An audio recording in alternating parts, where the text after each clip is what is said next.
Si me- Gracias a quienes ya están en plataforma Zoom y voy a compartir este tema con ustedes. Antes de que iniciemos, gracias a quienes ya se están uniendo en este momento a la plataforma Zoom del Liceo Académico. Bueno, a fin de que se sigan uniendo más personas. Bueno, hoy tenemos la plática gratuita, introductoria al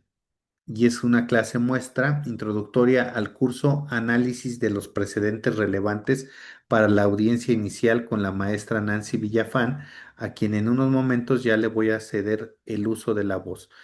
Simplemente voy a leer rápidamente su currículum. Ella es egresada con mención honorífica de la Facultad de Derecho de la Universidad Nacional Autónoma de México. Es maestra en juicios orales y sistema penal acusatorio por la Escuela Jurídica y Forense del Sureste. Aquí, por favor, auxílienme a darles acceso. En el mes de marzo concluyó sus estudios de doctorado en ciencias periciales en la Escuela Jurídica y Forense del Sureste. Actualmente se encuentra en la elaboración de tesis para titulación, si no es que ya se tituló, porque este currículum que tengo es un poquito atrasado, pero bueno, está certificada por acceso y capacitación y la California Western School of Law de San Diego en destrezas de litigación, audiencias preliminares y juicio oral. También fue certificada nacional por la CETEC para la implementación del sistema de justicia penal por méritos y por evaluación, la maestra Nancy Villafán. Debo de decir, actualmente pues se desempeña como abogada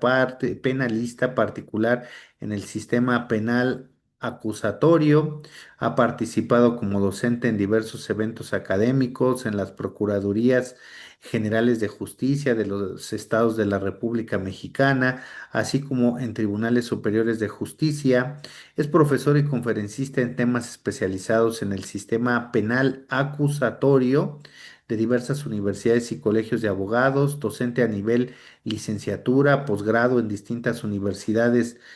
privadas y creo que también públicas. Es docente de maestría en sistema acusatorio en la Universidad Autónoma Benito Juárez del estado de Oaxaca.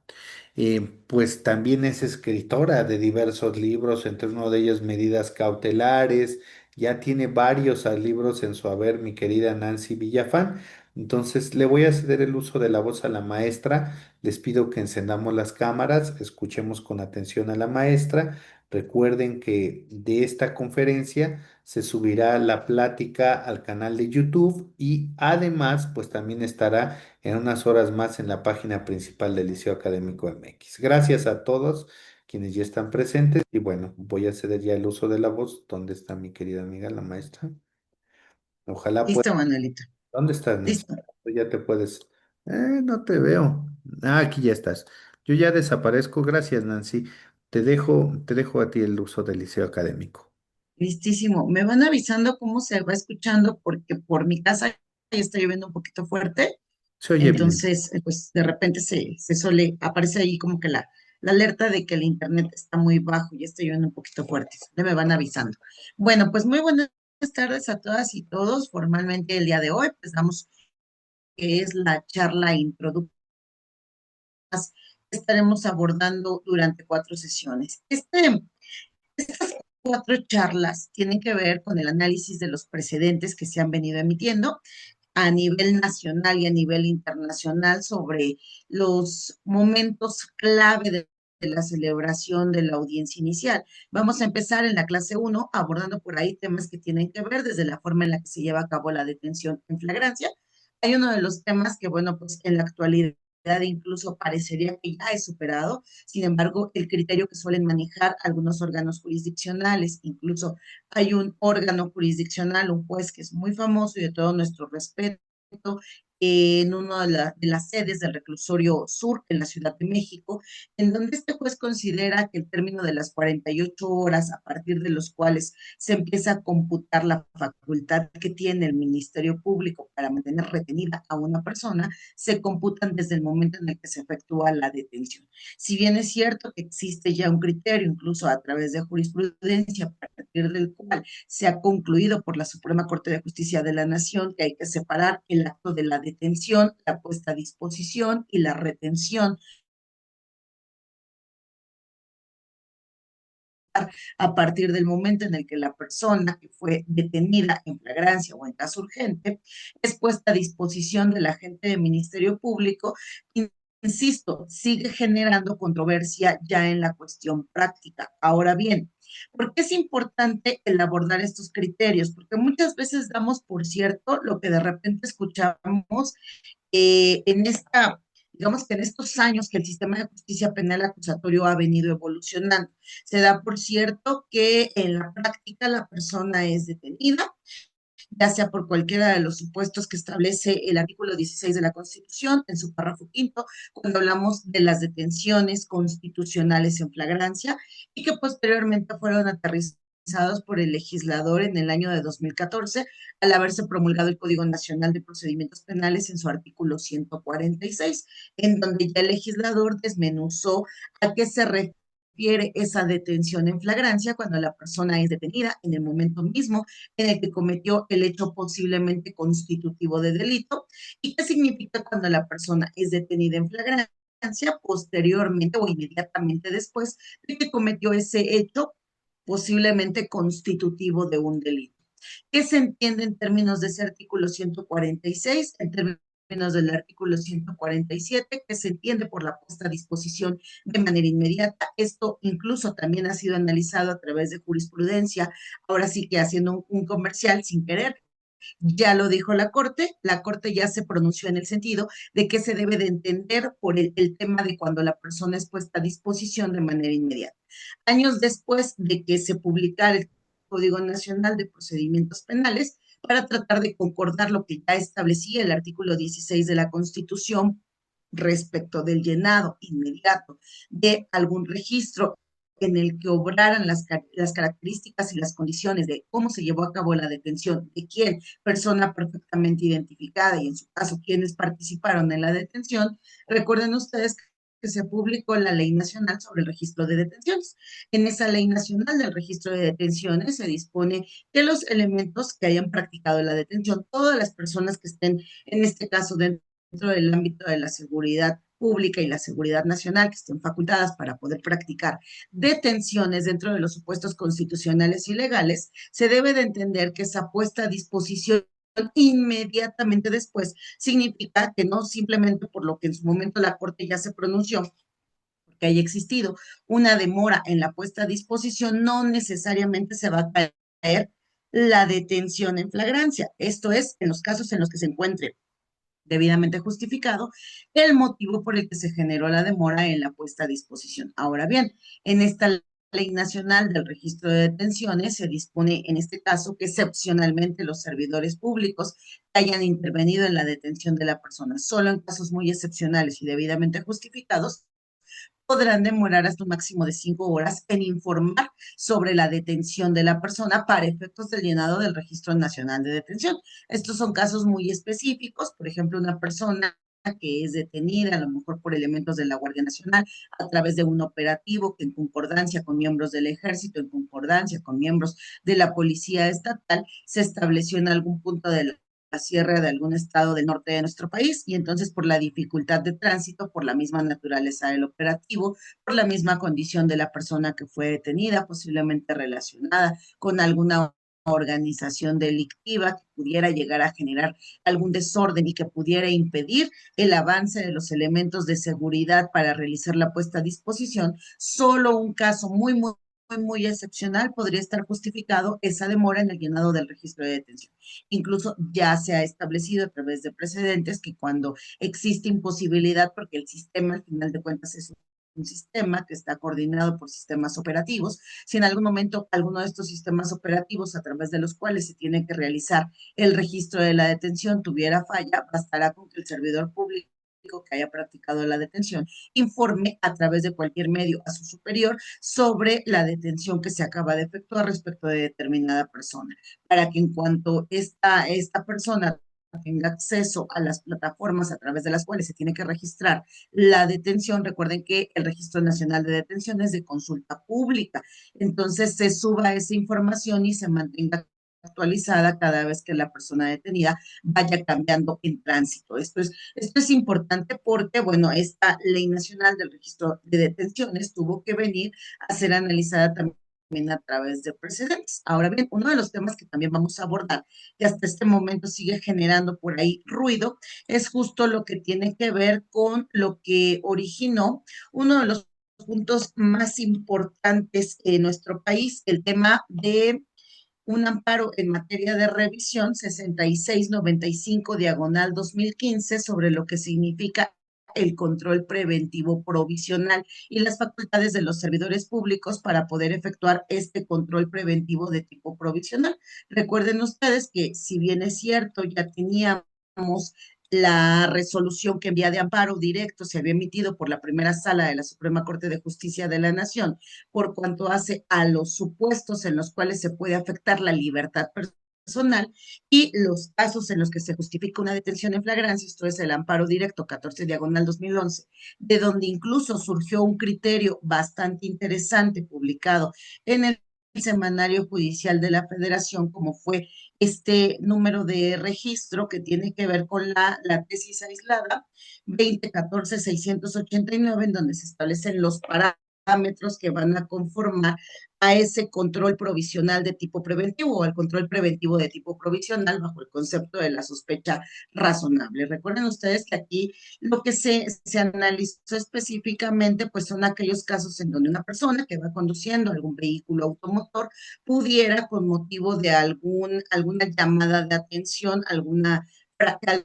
infracción de carácter automovilístico pudiera en el momento serle llamada la atención. En los casos en donde con motivo de una infracción automovilística que se le haya causado al conductor, pudiera llegar a practicarse una detención en flagrancia. Lo que hace este criterio que yo les comento, que dio origen a esta tesis de naturaleza aislada, que da las bases sobre aquellos aspectos en donde puede ser afectada la libertad personal, es establecer el concepto de la sospecha razonable. Es decir, si yo voy conduciendo un vehículo automotor y de repente entonces me hago objeto, porque a lo mejor traigo vidrios polarizados, me hago objeto a una infracción de carácter automovilístico, esta infracción automovilística no en automático genera la facultad de los servidores públicos que me hayan infraccionado para poder revisar mi persona o para poder revisar a mi vehículo. En este caso, la infracción automovilística solamente tiene como objeto pues, que se me pida, por ejemplo, la documentación, que yo muestre la documentación, que se me indique en qué consiste la infracción o la falta en la que yo incurrí, posiblemente porque traía, por ejemplo, un portaplacas, como actualmente sucede en la Ciudad de México, ya estando estos prohibidos, posiblemente porque traiga, por ejemplo, las placas cubiertas con algún tipo de plástico y que no se visibilicen las placas, el número de las placas de mi vehículo, cuando estamos pasando por alguno de estos controles que se ejecutan por la misma seguridad que se opera en distintos estados de la República Mexicana. En ese momento, el elemento de la policía me va a indicar que me orilla, me va a indicar que por favor le diga cuál es mi nombre, cuáles son mis datos y me va a hacer entrega de la infracción automovilística, indicándome en términos del reglamento de tránsito el motivo por el que se me está infraccionando. En este caso, pues es por traer vidrios polarizados, por traer portaplaca, cuando ya existe un comunicado a través del cual se prohíbe el uso de las portaplacas en la Ciudad de México, porque iba conduciendo exceso de velocidad, porque me metí en el carril, por ejemplo, del Metrobús o del Mexibús, que no está permitido. Entonces, eso no necesariamente va a dar origen a que el elemento que realizó la imposición de la infracción me pueda detener, no en ese momento. ¿Qué va a suceder? Bueno, pues el elemento tendrá que entregarme la infracción que me corresponda. Si quizá, probablemente, bajo algún tema de sospecha razonable que la Corte determinó a través de esta tesis, en el momento en el que, por ejemplo, me esté entrevistando, me esté entregando la infracción, en ese momento yo a lo mejor me asomo abajo del asiento de la persona que va en su condición de copiloto y de repente se ve por ahí la cacha de algún tipo de arma o, por ejemplo, a lo mejor le llegue el olor de que se está quemando hierbita por alguna de las personas que vamos a bordo de ese vehículo. Aquí dice la Corte, se actualiza la sospecha razonable, lo que daría lugar en este caso a que el policía identifique si existe alguna actitud nerviosa, si existe alguna actitud evasiva y con motivo de ello se ejecute este control provisional de tipo preventivo o el control preventivo de tipo provisional. Esto es, el elemento de la policía ya cuenta con una circunstancia objetiva, una sospecha razonable objetiva que le permite en todo caso y realizar la revisión hacia mi persona o realizar la revisión hacia mi vehículo. Si con motivo de esa revisión, aplicando los niveles de contacto, si con motivo de esta revisión se da que efectivamente yo traía algún tipo de arma, que por ejemplo traíamos el consumo de algún tipo de narcótico, y entonces ahí sí el elemento de la policía puede actuar, dice la Corte, para poder realizar una detención en flagrancia. Ahora bien, estos temas de las detenciones en flagrancia, pues yo decía hace unos momentos, no solo se limitan a lo que la Corte ha dicho, que es el análisis del 16 de la Constitución y en su momento al análisis de la constitucionalidad del artículo 146 del Código Nacional de Procedimientos Penales. También vamos a analizar este conjunto de amparos en vía de revisión que dieron origen a estos criterios sobre el control preventivo de tipo provisional, cuáles son los niveles de contacto, cuáles son estas características bajo las cuales el elemento que hay operado para efectos de la detención se encuentra ante el tema de la sospecha razonable, con motivo de la cual tendría que aplicar estos niveles de contacto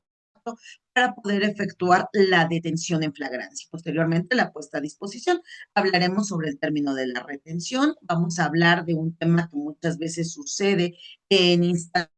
ministerial, que es la práctica de la identificación de personas, cómo se realiza la identificación de personas, que ha dicho la Suprema Corte de Justicia de la Nación en cuanto a los dos temas que contiene nuestro Código Nacional de Procedimientos Penales, el acto de identificación de persona que se realiza a través de fila, el acto de identificación de persona, filo rueda, o la identificación de personas que se realiza a través de fotografía. La Corte ha emitido una serie de criterios a partir de los cuales la Corte ha determinado cuáles son los requisitos que debe de contener en todo caso este tipo de identificación o reconocimiento que se realiza de las personas a través de filo rueda y la identificación que se realiza a través de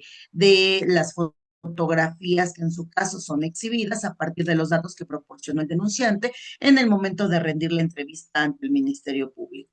Hablaremos, por otro lado, de una circunstancia que se presenta también mucho cuando se realizan las prácticas de detenciones, el cateo. Bueno, aquí la Corte ya ha sido muy puntual también en establecer cuáles son estos requisitos en el amparo en revisión 315 diagonal 2020, perdón, en la jurisprudencia, que si es una jurisprudencia, perdónenme, esta jurisprudencia que la Corte ha emitido sobre lo que significa el tema de las características que se deben que se deben de desencadenar cuando estamos hablando de una detención en cateo, hasta dónde va a llegar el alcance de la figura del cateo. Aquí, en este criterio, la Suprema Corte de Justicia de la Nación ha venido estableciendo cuál es el mínimo esencial que se debe de seguir, es la jurisprudencia 164831. A través de este criterio de jurisprudencia, la Corte ha establecido cuáles son los requisitos mínimos esenciales que se deben de satisfacer cuando se practica el cateo en algún domicilio, en donde además se realiza la práctica de detenciones en flagrancia, ¿no? O se realiza la práctica de detenciones en tratándose del cumplimiento de una orden de aprehensión derivada del cateo que se haya realizado a algún inmueble cuando se buscaban ciertos objetos, ciertos productos o ciertos instrumentos. En este cateo se habla de la necesidad de una práctica que debería de generalizarse en las agencias del Ministerio Público, en donde el personal especializado, a partir de que obtienen una orden de cateo que haya sido autorizada por un órgano jurisdiccional,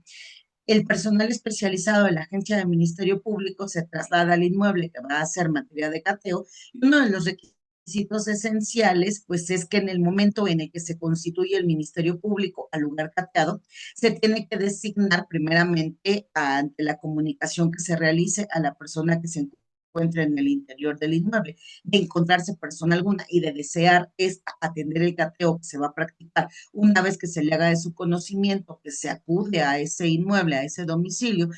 derivado del cumplimiento de una orden de cateo que fue emitida en fecha X por el órgano jurisdiccional número tal, en donde se están buscando determinados objetos o en donde se están buscando determinadas personas. El agente del Ministerio Público, a partir de ese momento, si la persona que va, en su caso,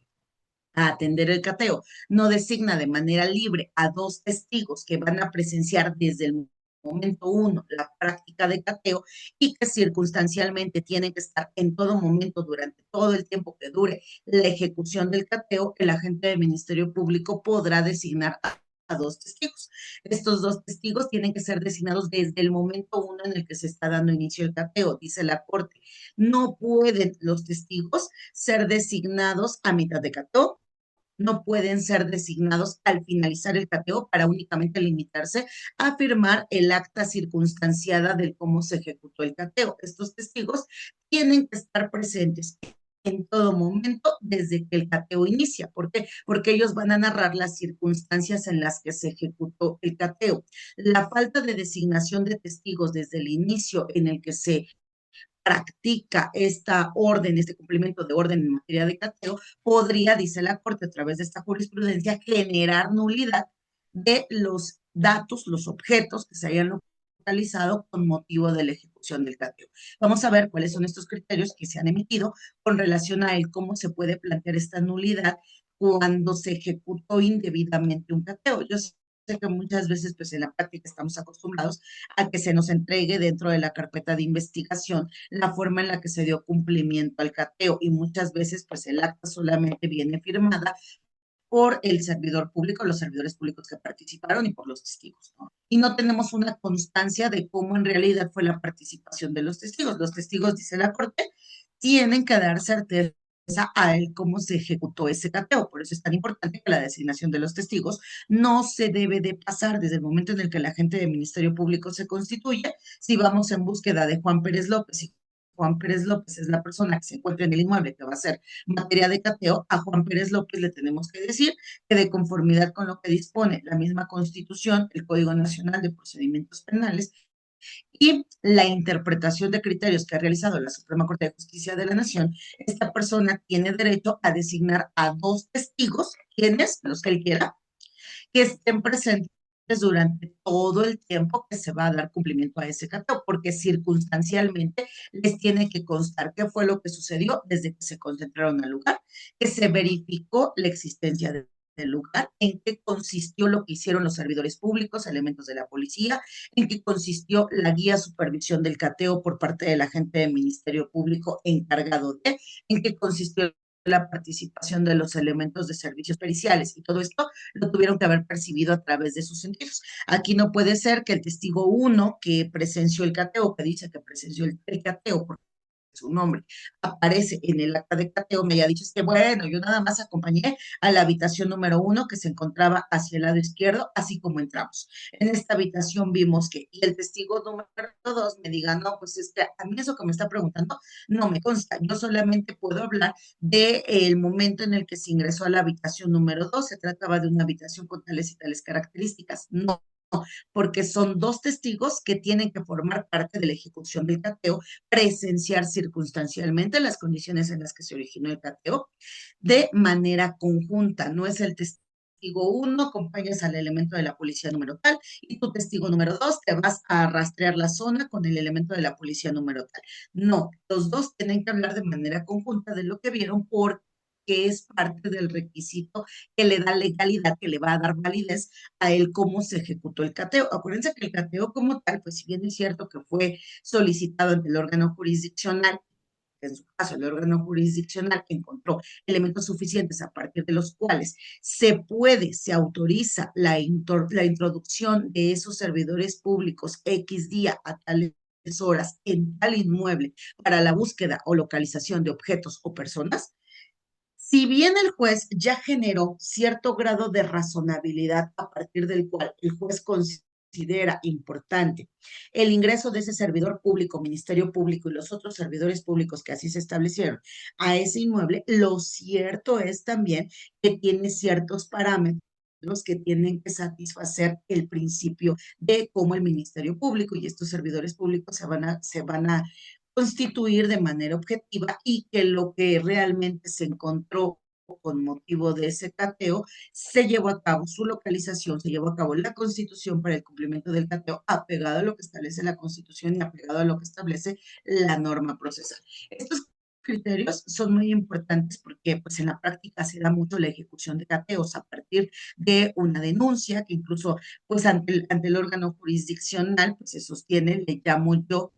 con elementos indiciarios mínimos. Fíjese usted que el día tal recibimos una denuncia por parte de una persona que dijo que por peligrar denunciaba de forma anónima lo que estaba sucediendo aparentemente en el inmueble número tal de la calle tal de la colonia tal. En este inmueble efectivamente sí existe, tenemos un acto de investigación que constituye en que el policía de investigación fulanito de tal acudió al inmueble en materia de la denuncia, corroboró que el inmueble sí existe, corroboró que se trata de un inmueble con tales características y efectivamente, con base en la misma denuncia, lo que pudo percibir el elemento de la policía el día tal que se constituyó a la zona en donde ese inmueble se encuentra localizado realizando un acto de investigación, efectivamente se cuenta con la sospecha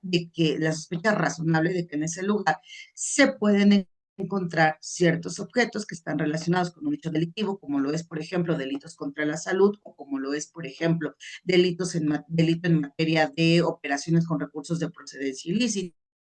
o como lo es, por ejemplo, el tema que tiene que ver con armas, explosivos. Entonces, a partir de ahí, el juez dice, bueno, si cuentas con elementos suficientes, pues sí, por supuesto. Si tú me estás dando la información de qué día, a qué hora, quiénes, cuáles, servidores públicos, cuántos se van a constituir, con todo gusto te autorizo que se realice el cateo, pero el cateo tiene una limitación. Solo se va a practicar para efecto de que las personas que me está señalando aquí como servidores públicos se constituyan a este inmueble en la búsqueda de determinados objetos, así como tú me lo señalaste, o en la búsqueda de determinadas personas que pudieran estar relacionadas con algún evento de tipo delictivo. De tal forma que tú, Ministerio Público, en el momento en el que ejecutes, tienes que decirme cómo es que se ejecutó el cateo y en presencia de quiénes se ejecutó el cateo. Muchas veces sucede que en la práctica pues se señala a dos de las personas que estaban indicadas que acompañarían en su carácter de servidores públicos. No puede a su vez participar de lleno en el cateo, esto es para la búsqueda y localización de los objetos o de las personas, y además fungir como testigo. Las funciones tienen que estar limitadas. Si el sujeto uno y sujeto 2 fueron asignados excepcionalmente como testigos, ya no pueden participar en la búsqueda y localización de los objetos, no pueden participar en la búsqueda y localización de las personas, porque su labor se va a limitar, dice la Corte, exclusivamente a observar las circunstancias, tiempo, modo y lugar en las que se ejecutó el cateo. Son temas que vamos a ir abordando a través de estas sesiones que se van a ir generando a partir de la siguiente semana. Por otro lado, pues fíjense que aquí el sistema interamericano de derechos humanos pues no se ha quedado para nada corto en cuanto a dos sentencias que vamos a analizar. Una de estas sentencias es el caso Acosta Martínez y otros contra el Estado de Argentina, en donde dentro de los puntos relevantes que se tocan en esta sentencia, pues es justo el concepto de la forma en la que se ejecutan las detenciones, atendiendo específicamente a un tema de discriminación. Esto incluso yo les comentaba hace unos momentos que la Corte Mexicana también ya lo abordó. La Corte Mexicana, cuando delimita lo que se debe de entender por una sospecha razonable para el tema del control preventivo de tipo provisional, dice que esa sospecha razonable no debe de caer bajo ninguna circunstancia en un tema de discriminación racial, menos aún basada en esa discriminación hacia la persona que va a ser objeto de detención, pudiera llegar a practicarse la detención en flagrancia. ¿Por qué? Porque de lo contrario daría lugar entonces a que la detención se constituya en una detención de tipo arbitrario. Esto es, pues si hay un retén, por ejemplo, respecto del transporte público que transita por determinada zona y de repente se ve a una persona que tiene ciertas características que resaltan ante el servidor público, que le hace alguna indicación y entonces el servidor público dice, pues es que a mí me pareció sospechoso porque venía vestido de determinada manera, o porque, por ejemplo, portaba, ahorita se da muchísimo, ¿no? Con el tema de quizá los corridos tumbados y las historias de las narcoseries que se cuentan, pues hay muchos de nuestros jóvenes que están pretendiendo imitar la forma de vestimenta de estas organizaciones, de los miembros de estas organizaciones criminales. No puedo generar la detención porque traía de repente una cadena, a lo mejor de oro, que traía la imagen de X santo que se venera dentro de la gran mayoría de las organizaciones criminales, o la imagen de la muerte que también forma parte de una identificación cultural en las organizaciones criminales de los miembros de esta, o porque traía tatuado aquí a lo mejor una gorra que es identificación o algún gallo que es identificación de algún miembro fundador de X organización criminal. No puedo detenerte solamente porque en el momento en el que se practicó, a lo mejor por un tema de seguridad hacia el servicio de transporte público que transita por determinada zona, venía un joven que traía a lo mejor una playera de tirantes y entonces se visualizaba el tatuaje que traía con la imagen de algún gallo, con la imagen de la gorra, con la imagen de X, fundador de X organización criminal. No puedo detenerte con motivo de ello porque entonces mi detención sería arbitraria porque no atendió, dice la Corte, a los eslabones, voy a decirlo así, de lo que significa el control preventivo de tipo provisional. Estos controles provisionales, lo que la Corte concluye es justamente atendiendo en gran parte a esta sentencia emitida por el Sistema Interamericano de Derechos Humanos, en este caso, caso Acosta Martínez y otros contra el Estado de Argentina. Por ahí también vamos a estar analizando otra sentencia bastante interesante que en su momento también emitió la Suprema Corte de Justicia de la Nación en el caso Fernández Prieto y otro contra Argentina. En este asunto, también dentro de los puntos que nos van a interesar a nosotros, tiene que ver con el contexto que establece el Sistema Interamericano de Derechos Humanos sobre las detenciones sin orden judicial ni situación de flagrancia que se practicaron respecto de estas personas que formaron parte en su calidad de denunciantes ante el Sistema Interamericano de Derechos Humanos, específicamente el señor Carlos Alberto Fernández Prieto, en donde la Corte Interamericana de Derechos Humanos, de igual manera en el caso del señor Carlos Alejandro Tumbeiro, la Corte Interamericana de Derechos Humanos detectó violaciones a su debido proceso. Aquí se hace minuciosamente un análisis de lo que significa el debido proceso en tratándose de los supuestos en los que se puede practicar la detención a una persona, cuáles son los límites a la libertad personal, cuáles son esos excesos, dice el sistema interamericano, en los cuales se pudiera llegar a caer respecto de la forma en la que una persona puede ser detenida sin orden judicial, ni tampoco habiéndose actualizado una situación de flagrancia. Estos dos criterios son sumamente interesantes porque, insisto, lo que la Corte Mexicana va construyendo es en gran parte a partir del Sistema Interamericano de Derechos Humanos. Hablaremos sobre estas detenciones en flagrancia, les acabo de comentar, sobre el tema del control preventivo de tipo provisional, los criterios que dieron origen a este. Hablaremos sobre este análisis que la Corte Mexicana realizó para efecto del cumplimiento de los cateos, tratando de poner orden sobre la forma en la que se deben de efectuar los cateos y qué pasa cuando un cateo no cumple con estas formalidades específicamente, pues este tema que se le suele pasar mucho a los servidores públicos, ya nos constituimos, vamos a mover y deshacer, y hasta el final mandamos a llamar a fulanito y mandamos a llamar a sutanito, que vengan y que firmen el acta a partir de la cual se dio cumplimiento al cateo en los términos que ordenó el órgano jurisdiccional, ¿no? Esto vamos a ver cómo es que la Corte ha venido analizando la importancia de que estos testigos se designen desde el momento uno en el que se va a dar inicio al cumplimiento de la orden en materia de cateo. Vamos a hablar de la nulidad y los efectos de este, de acuerdo a los criterios que tiene la Suprema Corte de Justicia de la Nación con base en los amparos que han sido materia de revisión.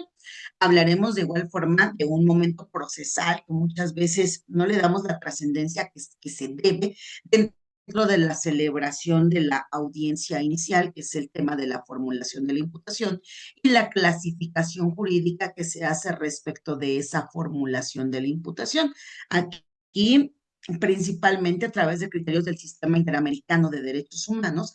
el sistema interamericano ha venido construyendo lo que significa el fijar a partir de la imputación. Recuerden que en otros países no existe el tema de la vinculación a proceso, basta con la formulación de la imputación para que se establezca en todo caso el hecho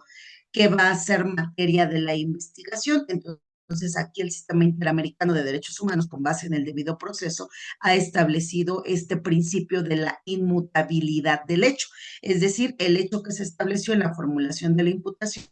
es el mismo que en su momento va a fijar la petición de la vinculación a proceso por parte del agente del Ministerio Público. Vamos a hablar también del alcance que se tiene sobre si bien algunos pues académicos, algunos órganos jurisdiccionales, ya en cuestiones de academia lo han denominado, que si bien es cierto para efectos de que se dicte el auto de vinculación a proceso, la Corte jamás se ha pronunciado sobre el concepto de estándares mínimos probatorios para que se den por satisfechos específicamente los requisitos establecidos en la fracción 3 y 4 del artículo 316 del Código Nacional de Procedimientos Penales. Hablaremos de cuáles son los criterios que se han venido generando por cuanto hace a la posibilidad que tuviera el agente del Ministerio Público a partir de los datos de prueba que hayan sido expuestos, la exposición de estos datos de prueba, la posibilidad que tiene la defensa, en su caso, de incorporar datos o de desahogar medios de prueba durante la continuación de la audiencia inicial, a la que hacen alusión los numerales 313 y 314 del Código Nacional de Procedimientos Penales. ¿Cuál es el esquema de valoración probatoria que se ha admitido a partir de los amparos que han sido materia de análisis por nuestros tribunales colegiados de circuito y en su caso por la misma primera sala de la Suprema Corte de Justicia de la Nación, para efecto de qué se debe de entender para considerar que el requisito de contar con datos de prueba idóneos, pertinentes, de los cuales se pueda desprender la existencia del hecho que la ley señala como delito y que hasta ese momento exista datos de prueba a partir de los cuales se desprenda la probable comisión o la probable participación en la comisión del imputado en ese hecho que la ley señala como delito, y que hasta ese momento, en términos de la fracción 4 del artículo 316 del Código Nacional, no se encuentre establecida alguna causa que excluye al delito o alguna causa que extinga la acción penal para efecto de que, corroborados estos elementos, se puede emitir el auto de vinculación a proceso. Vamos a hablar también del alcance de la clasificación jurídica que pudiera ser el órgano jurisdiccional para efectos del dictado del auto de vinculación a proceso. Aquí los criterios que existen, uno es basado en el sentido de que el órgano jurisdiccional, cuando a partir de la formulación de la imputación, la solicitud de vinculación a proceso por parte del Ministerio Público y en su caso la petición del imputado de apegarse al término de las 144 horas para que se esté en condición de resolver su situación jurídica, el órgano jurisdiccional, antes de resolver sobre si encontró o no encontró elementos para vincular al imputado respecto de los hechos por los cuales se le formuló la imputación, el órgano jurisdiccional de tener algún elemento a partir de los cuales se pudiera llegar a sustentar la clasificación jurídica diversa que se le otorgaría a esos elementos aportados por el agente del Ministerio Público para salvaguardar el principio de debido proceso y el derecho a una defensa técnica y adecuada del imputado, tiene que anticiparle la posibilidad de esta reclasificación. El otro criterio dice que, bueno, pues no es necesario que se anticipe la posibilidad de reclasificar porque se trata de una continuación de la audiencia inicial. En todo caso, estamos listos para poder enfrentar cualquier alcance de esa reclasificación. El criterio que tiene la Corte en el sentido de que la reclasificación pues no necesariamente tiene que ser en beneficio de la persona, porque se va a desprender a partir de la misma información que aportó el agente del Ministerio Público en esa solicitud de vinculación a proceso. Vamos a hablar de igual manera sobre el tema de las medidas cautelares. Aquí, fíjense ustedes que todas las medidas cautelares a partir de un tema que la Corte Mexicana analizó, que es el amparo en revisión 315 diagonal 2021, que posteriormente dio lugar a los criterios que se han venido estableciendo, tanto por los tribunales colegiados de circuito como por, en su caso, la misma primera sala de la Suprema Corte de Justicia de la Nación. Aquí se analizan dos temas importantes: el tema de la duración de la prisión preventiva de carácter oficioso y de carácter justificado. Ambas van en el mismo sentido, dice el párrafo 30 de este amparo en materia de revisión 315 diagonal 2021, sobre qué debe de entenderse por ese plazo máximo de duración de la prisión preventiva, el plazo máximo de 2 años, y a partir de qué momento en su caso pudiera generarse el cese o en su caso la prolongación justificada de esa duración de tiempo. Ahora bien, no solamente este amparo, en donde si bien es cierto, nos hemos situado en el análisis principalmente de lo que significa el alcance del concepto de plazo razonable, por cuanto hace a la duración de la prisión preventiva en cualquiera de sus dos vertientes, que establece el artículo 19 de la Constitución en su párrafo segundo. En la foja número 25 de este amparo en revisión que estoy comentando, viene una parte bien importante que sucede muchas veces en audiencia. Cuando hablamos de la cuestión de la prisión preventiva de carácter justificado, uno de los temas que se suelen incluir, dice la Corte, y que no deberían de incluirse, es justo el tema sobre los riesgos fundados o sobre este elemento que dice incluso nuestro Código Nacional de Procedimientos Penales, que se toma muchísimo en cuenta, que es el riesgo hacia la comunidad. Aquí la Suprema Corte de Justicia de la Nación, en este amparo, en el amparo que les estoy comentando, que es el 315 diagonal 2021, establece que el entender como único elemento para efecto de la imposición de la prisión preventiva el tema de riesgo hacia la comunidad da lugar a que, si ese es el único elemento que se tomó en consideración, da lugar a que esa prisión preventiva se convierta en una medida cautelar de tipo arbitrario. Entonces, para que la medida sea legalmente establecida, dice la Suprema Corte de Justicia de la Nación, debe de entenderse entonces que deben de existir un conjunto de riesgos fundados que van a dar lugar a la necesidad de la imposición de la medida cautelar de prisión preventiva. En muchos casos, pues se entiende incluso como riesgo a la comunidad el anticiparse a que esa persona podría, en caso de quedar en libertad, seguir cometiendo esa conducta delictiva, lo cual la Corte dice, pues es que si tú atiendes a ese único elemento para efecto de que con base en ese impongas la medida cautelar,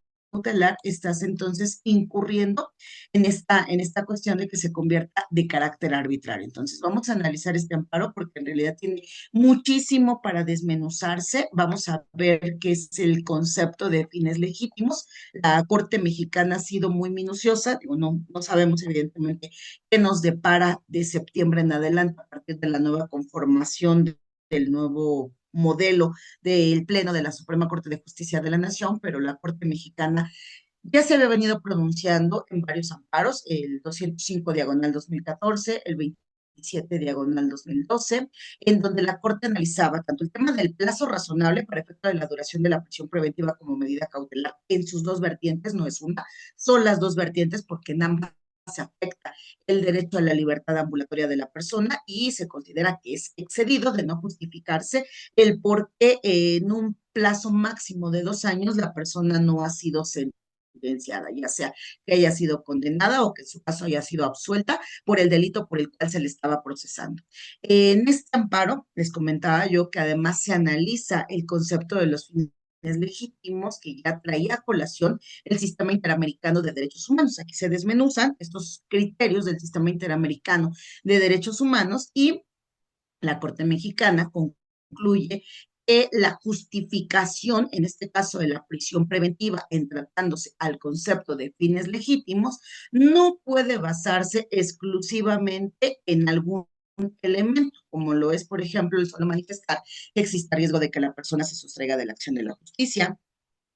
que exista riesgo hacia los testigos, que exista la posibilidad de que la persona pueda obstaculizar el desarrollo de la investigación que se está haciendo en su contra, o menos aún cuando ese riesgo se basa exclusivamente en considerar que representaría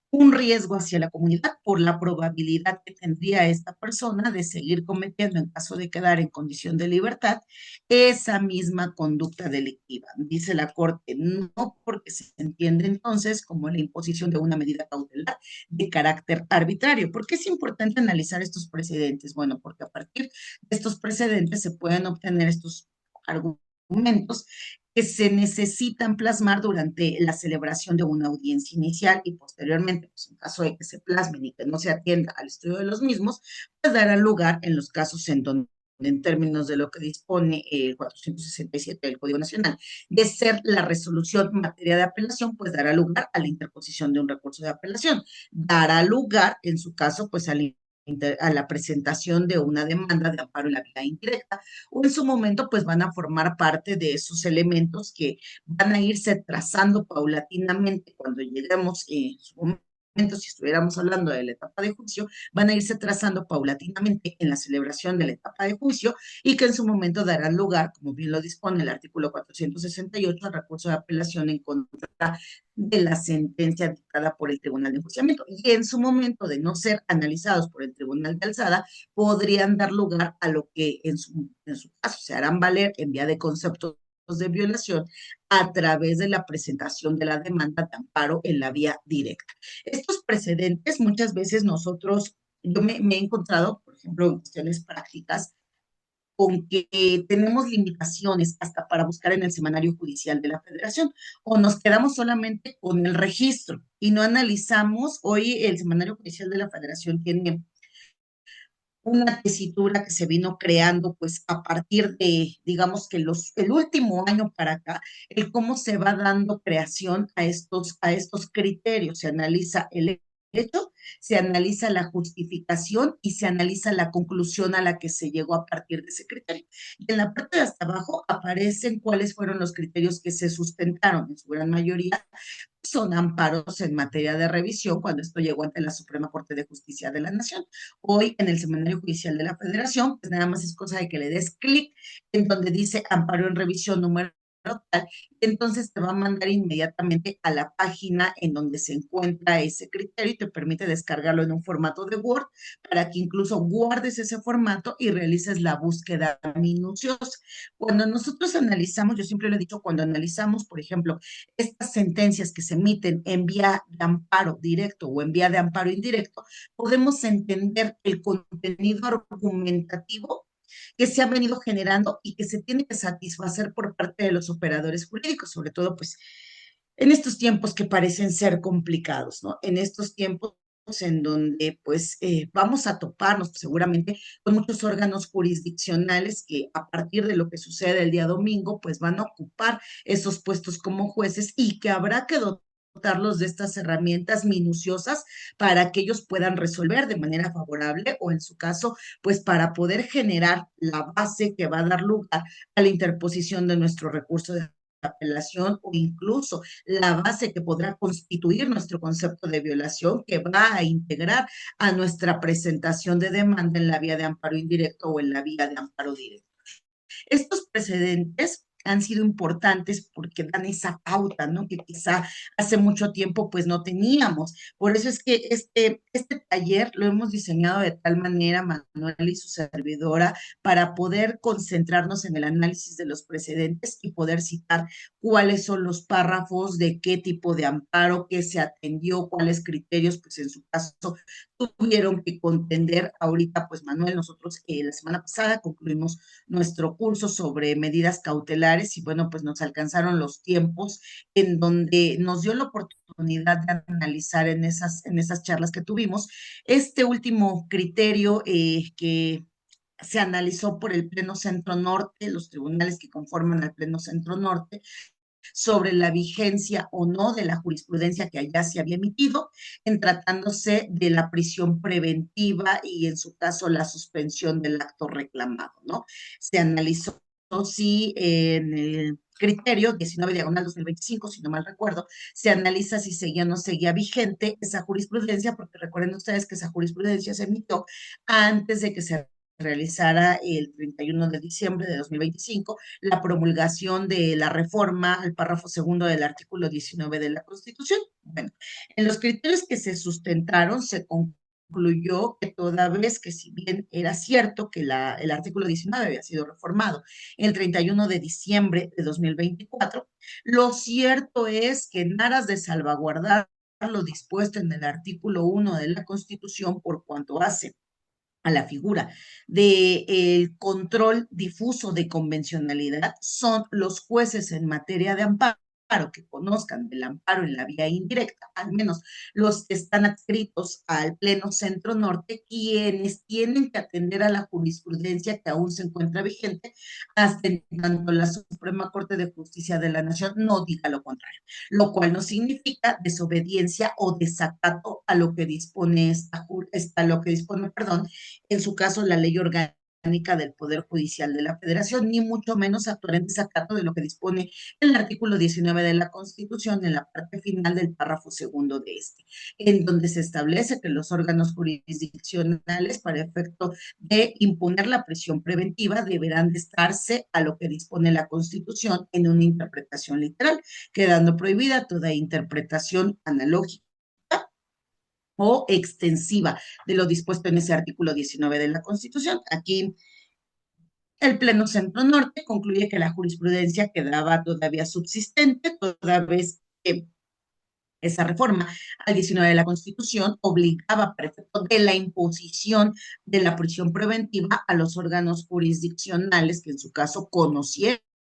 de la solicitud de la imposición de la prisión preventiva en cualquiera de los supuestos que se establecen en ese 19 de la Constitución, en cualquiera de las conductas delictivas que se establecen en ese artículo 19 de la Constitución, párrafo segundo. Entonces, aquí el Pleno Centro Norte, en un aspecto quizá garantista, dice es válida la jurisprudencia que en su momento se emitió por este Pleno, hasta en tanto la Suprema Corte de Justicia de la Nación no resuelva lo contrario. Es válida en el sentido de que serán los jueces en materia de amparo ante algún asunto en donde se reclame en vía de amparo indirecto la imposición de la prisión preventiva como medida cautelar a partir de la reforma constitucional del 31 de diciembre de 2024, quienes tendrán que ejercer ese control de convencionalidad de tipo difuso, en tanto existe el artículo 1 de la Constitución, porque si bien es cierto que la reforma dice el juez impondrá la prisión preventiva en los siguientes supuestos de carácter oficioso y no podrá realizarse ninguna otra interpretación que no sea atender a la interpretación literal. Si bien es cierto que así lo dice, esto es para los jueces que imponen la prisión preventiva una vez que tienen conocimiento de la solicitud de la misma en donde se corrobore la existencia de cualquiera de esos hechos delictivos. El juez en materia de amparo es un juez que tiene que atender a lo que dispone el artículo 1 de la Constitución, hasta en tanto la Suprema Corte de Justicia de la Nación, con estos criterios que contienen, el del Pleno Centro Norte y el del Pleno Centro Sur, no se pronuncie en sentido contrario. Entonces, pues, mientras no nos alcance algún criterio contrario de la Suprema Corte de Justicia de la Nación, ya sea en lo que sigue corriendo de esta época, lo que nos queda de esta onceava época o a partir de septiembre que entrará la doceava época, mientras no se nos cambie este criterio y se siga actuando en ese sentido garantista, y lo digo garantista entre comillas porque en realidad es dar cumplimiento indirectamente a lo que la Corte Interamericana de Derechos Humanos ya señaló específicamente en el caso de la sentencia Sonpax de Tecpile y en el caso de la sentencia Daniel García Rodríguez y Reyes Alpizar, ambas en contra del Estado mexicano, ¿no? Entonces, estos precedentes por eso es importante, porque, por ejemplo, si yo llego con un juez en materia de amparo y le digo, oye, fíjate que yo escuché que tú tienes la obligación, si perteneces a este centro, a este Pleno Centro Norte, de conceder la suspensión para efectos de la medida cautelar de prisión preventiva con carácter restitutorio, me va a decir, bueno, sí, ¿y cómo por qué, no? Hay muchos jueces que aunque pertenezcan al pleno centro norte y esta jurisprudencia sea obligatoria, pues no lo van a hacer. ¿Por qué no lo van a hacer? Porque estos van bajo la línea de que para que la jurisprudencia los obligue, tendría que ser jurisprudencia emitida por la Suprema Corte de Justicia de la Nación. Entonces es importante el enfoque argumentativo, porque en caso de que ese juez de distrito me dé palo para efectos de mi solicitud de la suspensión del acto reclamado con efectos restitutorios, es decir, regresa a la autoridad responsable para que la autoridad responsable dé cumplimiento y en su caso inaplique la prisión preventiva oficiosa y se entre, en caso de que así se considere, a debate de la prisión preventiva justificada a petición del fiscal. De no hacerlo, entonces yo construí el argumento que daría lugar a la interposición del recurso correspondiente en contra de la negativa de la concesión de la suspensión con efectos restitutorios por parte del juzgador en materia de amparo indirecto. Entonces, estos criterios, por eso es importante conocerlos, cómo se establecen, cómo llegamos a ellos y cómo se pueden, en su caso, pues sustentar como parte de las peticiones que realizamos nosotros como operadores del sistema de justicia penal. En realidad, pues estas 4 charlas que inician a partir de la siguiente semana en nuestro horario, diría Manuel, en nuestro horario de 7 a 9 de la noche, pues tienen esa finalidad. Ya no vamos a hablar de la estructura de lo que es una audiencia inicial. Vámonos directamente a los criterios que han dado lugar a lo que hoy conocemos que son esos requisitos que se tienen que sustentar para poder calificar como legal una detención. ¿Cómo va a trascender el hecho de que la Corte haya limitado cuáles son las afectaciones a la libertad personal en tratándose de una detención en flagrancia para efecto de tener que llegar a una audiencia inicial? ¿Cómo trasciende el análisis del término de la retención hasta por 48 horas o 96 en los casos de delitos de delincuencia organizada que la Corte ya estableció a través de precedentes para el análisis en una audiencia de control de detención y de retención? ¿Cómo se ha venido haciendo la interpretación de este parámetro que establece el artículo 308 del Código Nacional de Procedimientos Penales por cuanto hace a los requisitos que se deben de satisfacer por el agente del Ministerio Público en la petición formal de que se califique como legal la detención y la retención? Y en su caso, pues el sustento que tienen algunos órganos jurisdiccionales aún en funciones, a partir de los cuales se limita, digamos de alguna manera, el ejercicio del principio de contradicción, atendiendo a una interpretación literal de lo que dispone el párrafo segundo del artículo 308 del Código Nacional en cuanto a ese cumplimiento de requisitos que ya han sido materia de análisis de precedentes. Que vamos a ver cuáles son los requisitos que se tienen que satisfacer cuando entramos a un tema de este control preventivo de tipo provisional para que se pueda sustentar en una audiencia inicial en el debate del control de detención. Hay muchísimos casos en donde una persona es detenida derivada de un control preventivo provisional que cuando llegamos pasan el tema de las 48 horas, pero cuando llegamos ante el órgano jurisdiccional no superan la primera base, le llamo yo. Y no superan la primera base porque aquí la Corte Mexicana, concatenada con lo que el sistema interamericano ha venido refiriendo sobre estas afectaciones a la libertad personal, para efectos de que no se caiga en una detención arbitraria por cuestiones de discriminación derivada de una sospecha aparentemente razonable,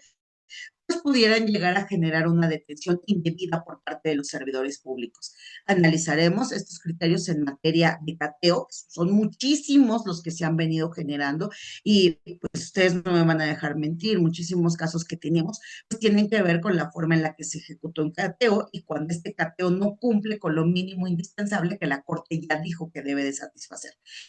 ¿Qué pasa con esos objetos, esos productos, esos instrumentos cuando estos fueron localizados con motivo de un cateo indebidamente ejecutado? ¿Cómo se plantea la nulidad para efecto de que estos elementos incluso se puedan eliminar de la parte del proceso y ver si con lo que sobra es suficiente para que el proceso subsista? Vamos a ver la importancia de la formulación de la imputación, la importancia de este amparo que yo les comentaba, el 315, que habla sobre los fines legítimos, no solamente para efecto de la prisión preventiva, sobre los fines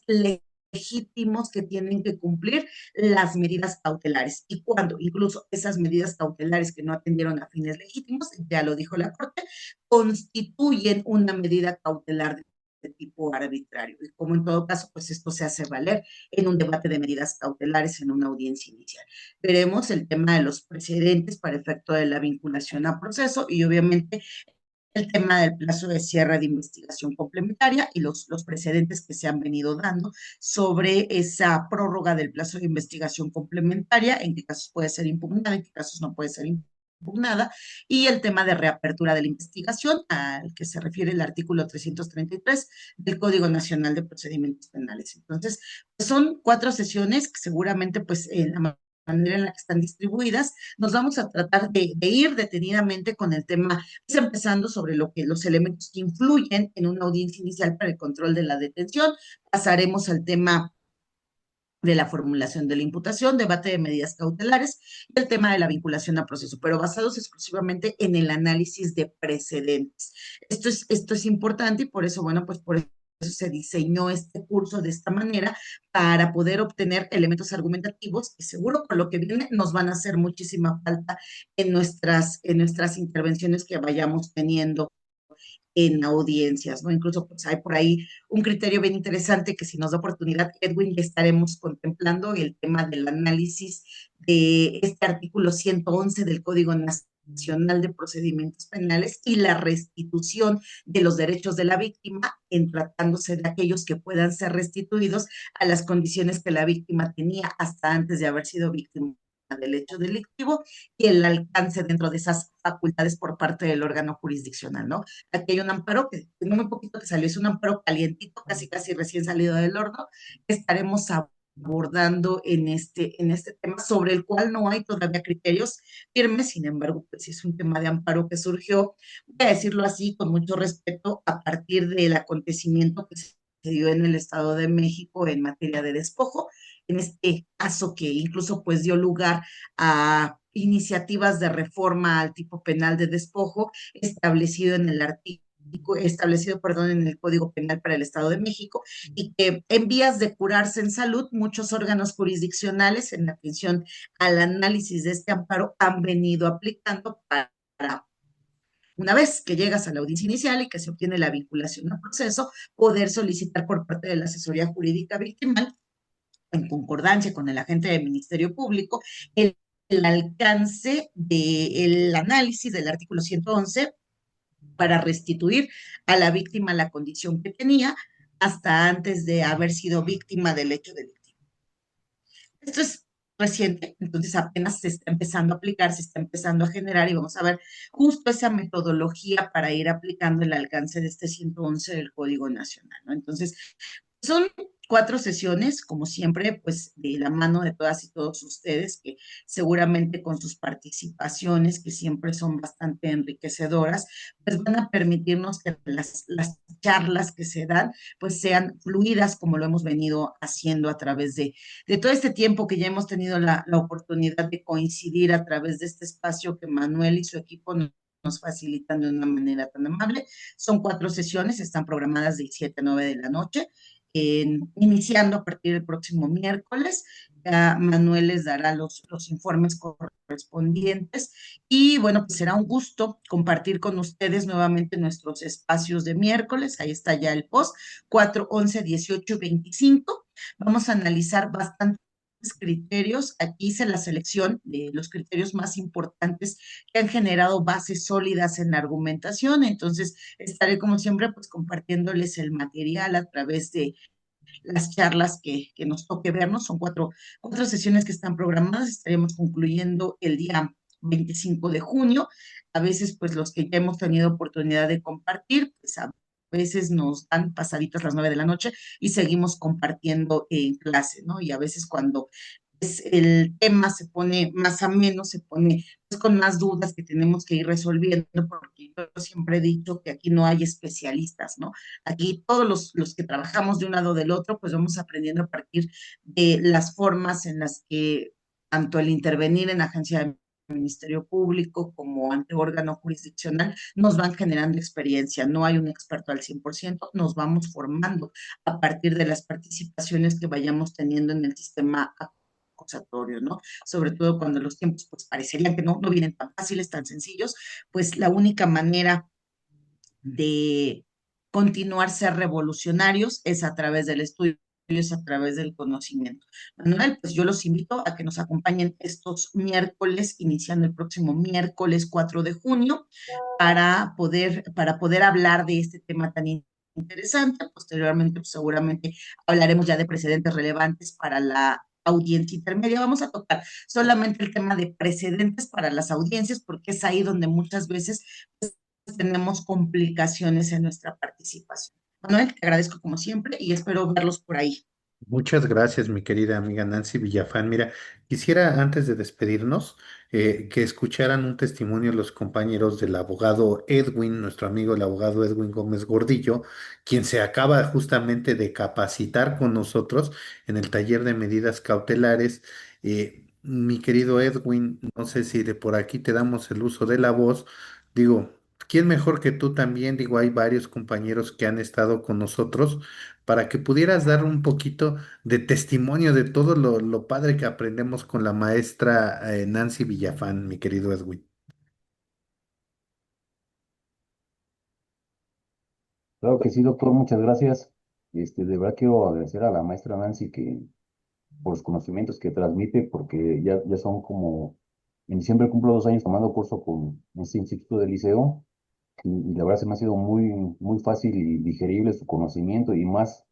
la clase próxima pasada que fue de medidas cautelares, el amparo 19 que habló la maestra Nancy, que fue del 25, muy claro el amparo, donde es muy nuevo ese amparo de,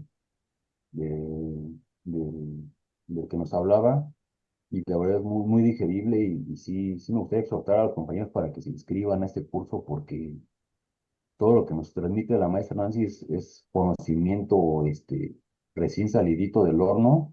y muy digerible, a pesar de que no litigo mucho el penal. Sin embargo, con sus conocimientos que transmiten son bastante digeribles para las personas que no son penalistas, ¿no? Más a los penalistas, pues más digerible la información. Muchas gracias por este espacio, doctor Manuel. No, pues muchas gracias a ti, mi querido Edwin. Gracias a la maestra Nancy Villafán. Los esperamos. Ojalá se inscriban en este curso. Realmente,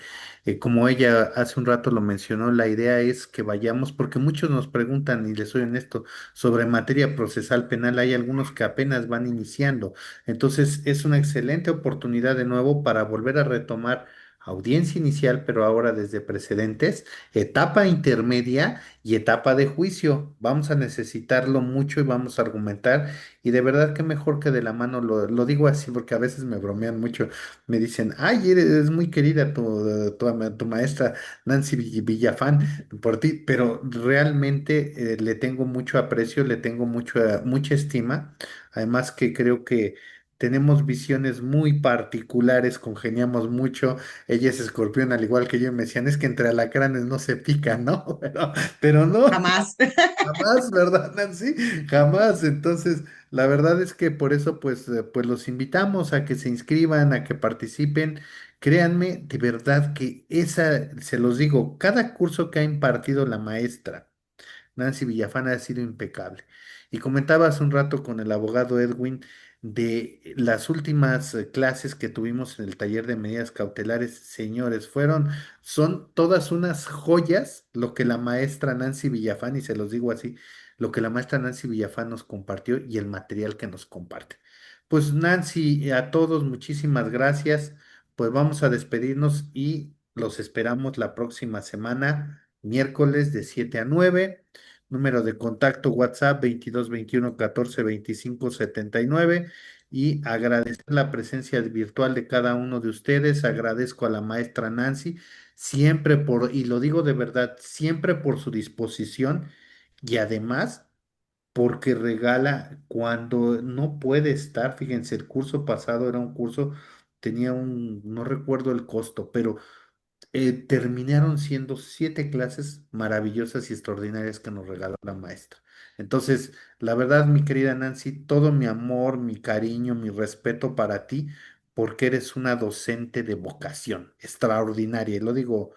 sinceramente y con el peso de mis palabras, aunque luego me digan, ay, consientes mucho. No, no la consiento, es que la maestra se lo merece. Yo, la verdad es que queremos a todos nuestros maestros, pero hay un clic muy especial con Nancy siempre, Gracias. siempre. Pues vamos a Muchísimas ver. gracias por tu cariño, muchas, muchas gracias. Gracias, Edwin, por tus palabras. Y bueno, pues nos seguimos viendo, que sean 2 años más y muchos más. Así es, serán muchos más, primero Dios. Además, por ahí la maestra Nancy Villafán nos ha dicho que vamos a organizar un congreso, vamos a hacer algo también los invito también a lo siguiente, ojo, a que la escuchen, pues los días, ¿qué días son, Nancy? ¿Los martes o los miércoles, por legalmente hablando? Martes a las 5 de la tarde a través de una página que se llama Radio Yus 2. Nuestro programa se transmite con la maestra Angélica Torales todos los martes en punto de las 5 de la tarde. Es un programa en donde tratamos de que la información jurídica en una hora llegue de una manera muy amena. Hemos tenido grandes invitados por ahí en torno de los temas estos que hoy causan así como que ruiditos, la especialización de niños, niñas, adolescentes del Código Nacional de Procedimientos Civiles. Tienen sorpresas sobre algunos ponentes. No quisimos meternos en nuestro espacio de radio directamente en los temas de las campañas electorales por respeto a la forma en la que nos hemos venido pronunciando, tanto Angélica como su servidora, pues desde que todo este tema de la reforma se vino originando. Entonces, pues ya a partir de que ya este domingo pues acaba formalmente esa jornada electoral, ya a partir del martes pues estaremos ya contemplando pues ahora sí a muchos de esos personajes que valen muchísimo la pena y que han dejado un camino trazado arduamente en el ámbito jurídico y que pues, la forma en la que fue organizada esta reforma los llevó pues, a realizar campañas electorales. A partir de la siguiente semana, pues seguramente ya tendremos la presencia de muchos de esos amigos. Manuel, pues muchos son amigos en común, Lo muchos sé. son pues personas que conocemos y que respetamos en el mundo jurídico por la trayectoria que han tenido en el Poder Judicial de cada uno de nuestros estados de la República Mexicana. Entonces, pues por ahí los esperamos a través de Legalmente Hablando todos los martes a las 5 de la tarde. Que está padrísimo, ¿eh? Por cierto, luego por ahí les voy a proponer una actividad a Angie Torales y a la maestra Nancy Villafán A tus órdenes. sobre algo que ya vi, ya platicaré con la maestra, de verdad me da mucho gusto, porque creo que la semana pasada el abogado Edwin y yo por ahí estuvimos viendo el programa, ¿no? Entonces, pues como siempre sumando con los amigos, porque esa es la verdad. Y si alguien ha aprendido en este medio jurídico que es una linda amistad, es Nancy Villafán. Pues que tengan un excelente descanso. Mañana los esperamos a la plática con la magistrada también, que ya se une al liceo académico con la magistrada Cintia Montes de Oca. Y pues los esperamos. Que descansen. Nos vemos, Un Nancy. excelente descanso. Nos vemos el próximo miércoles. Saludos a todas y todos. Buen Gracias. descanso. Gracias, Manolito. A ti. Gracias, Jovita. Gracias, Edwin. Un abrazo. Bye. Bye.